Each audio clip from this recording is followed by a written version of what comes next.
မြတ်စွာဘုရားဘာမိန့်ရှိတော့ဆိုအေးတဲ့ငါမင်းတို့အချုပ်ပြောလိုက်မယ်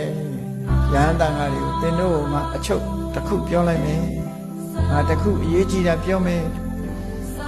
ဟန္တဓာနိဘိက္ခွေအမန္တယာမိဝော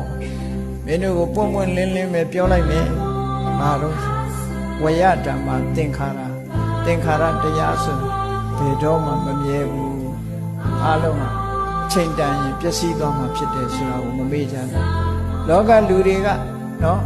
သာဝရလို့ထင်ပြီးတော့မိမိလျော်ရော့နေတတ်ကြတာကိုဒါကြောင့်မို့မြတ်စွာဘုရားကဝယဓမ္မသင်္ခါရကံစိတ်ဥတုအာရလို့ဆိုတဲ့အကြောင်း၄ပါးနဲ့ပေါင်းစပ်ထားတယ်တခြားအကြောင်းတွေဟေတုပစ္စည်းအာရမဏပစ္စည်းစတဲ့အကြောင်းတရားတွေနဲ့ပေါင်းစပ်ပြုပြင်ထားတဲ့သင်္ခါရတရားမှန်သမျှဝယဓမ္မယူရင်းပျက်စီးသွားမဲ့သဘောတွေကြီးပဲသဘောရှိတဲ့တရားတွေကြီးပဲဖြစ်တယ်အဲ့တော့ဒီလိုမခိုင်မြဲတဲ့တရားတွေပေါ်မှာတတိထားဖို့အပ္ပမဒိနတမ္ပါဒိဋ္ဌကိုလှုပ်တဲ့လှုပ်လိုက်တဲ့အရာတွေဘာတွေရှိတယ်ဆိုတာကိုယ့်ဘာကိုတတိထားပြီးတော့ကျင့်ကြံကြိုးကုပ်အားထုတ်ကြရမှာဖြစ်တယ်လို့မြတ်စွာဘုရားကအရေးကြီးတဲ့မိန့်ကြားချက်ကိုဝေသာလီမဟာဝနတောဥဒ္ဒေကဒီကုဒါဂရသာလအကြောင်းဥပဋ္ဌာဏသာလစီဝေခမ်းမကြီးတဲ့မှာယဟန်တော်တွေကိုဆုံးမဩဝါဒပေးခဲ့တာသာသနာတော်အတွက်ညီမျှအရေးကြီးတယ်ဆိုတာအားလုံးတရားချစ်ခင်သူတော်စင်ပြိဿပေါင်းတို့သိရှိနားလည်နိုင်ကြပါတယ်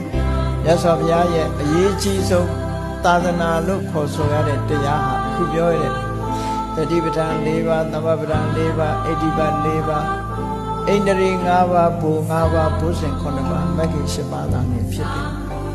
အဲ့ဒီတရားတွေကိုယ်တဏ္ဍာမှာပျောက်ကွယ်နေပြီဆိုရင်ကိုယ့်အတွက်သာသနာကွယ်နေတယ်လို့ပဲယူဆတယ်အဲ့ဒီတရားတွေကိုယ်တဏ္ဍာမှာထိုက်တဲ့လောက်ရှိနေထိုက်တဲ့လောက်သာသနာတည်တယ်လို့ယူဆတယ်အပြည့်အဝတည်ပြီဆိုမှကိုယ်တဏ္ဍာမှာအပြည့်အဝတည်တယ်ဒါကြောင့်မို့မြတ်စွာဘုရားဒီတရားတွေကိုလေးနဲ့ထားပြီးတော့အပ္ပမဒိနတမ္ပါဒိဋ္ဌမမေ့မလျော်သောတတိဖြင့်ဒီတရားတွေကိုယ်တဏ္ဍာမှာဖြစ်အောင်ကြိုးစားရကြကြိုးစားကြလို့ဒီလိုမှာကြားတော်မူတာဖြစ်ပါတယ်တရားချစ်ခင်သူတော်စင်ပြိဿပေါင်းလို့မြတ်စွာဘုရားအရေးကြီးဆုံးဖြစ်တယ်ဒီစကားကိုမိန့်ကြားပြီးတော့အခုလိုမှာကြားတာကိုအမှတ်တတိယမှာတို့ကိုလည်းပဲဒီတိုင်းမှာကြားတယ်လို့စိတ်ထဲမှာခံစားနားလည်ပြီးမြတ်စွာဘုရားရဲ့အဆုံးအမလိုက်နာကျင့်သုံးနိုင်ကြပါစေကုန်သတည်း